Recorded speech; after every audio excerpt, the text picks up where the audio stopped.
দর্শক, চট্টগ্রামে রয়েছেন সহকর্মী শাহিদা পিয়া। সরাসরি যাচ্ছি তার কাছে। পিয়া, চট্টগ্রামে ভোট গণনার সবশেষ তথ্য জানাবেন?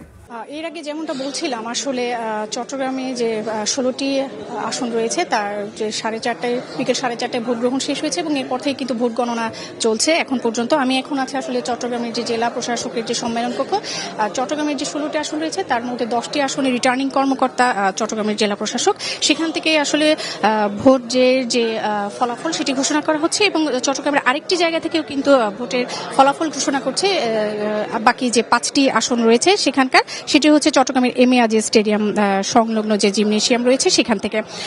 আমরা যে মোটা দাগে যদি বলি, বেসরকারি যে ফলাফল আমাদের কাছে এসেছে, সবগুলো কেন্দ্রের ফলাফল এখন আমরা পাইনি, তবে যে কয়টি ফলাফল এসেছে তার মধ্যে কিন্তু আমরা দেখেছি যে 16টি আসনের মধ্যে এখন পর্যন্ত আসলে যে কয়টি কেন্দ্রের ফলাফল এসেছে তাতে ধানের শীষের প্রার্থীরা কিন্তু এগিয়ে আছে।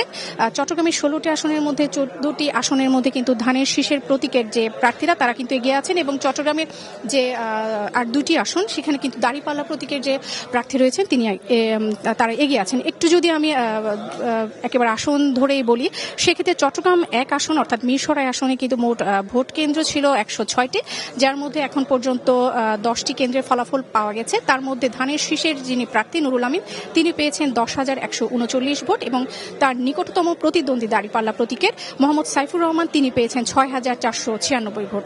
এবং চট্টগ্রামের ফটিকছড়ি যে আসন, চট্টগ্রাম 2, তার সেটিতে মোট ভোট কেন্দ্র ছিল 140টি এবং এখন পর্যন্ত আসলে 20টি কেন্দ্রের ফলাফল এসে পৌঁছেছে। তার মধ্যে ধানের শীষের যে প্রার্থী নুরুল আমিন, সরোর আলমগীর, তিনি পেয়েছেন 18,119 ভোট এবং তার নিকটতম প্রতিদ্বন্দ্বী দাঁড়িপাল্লা প্রতীকের তিনি পেয়েছেন 6,290 ভোট।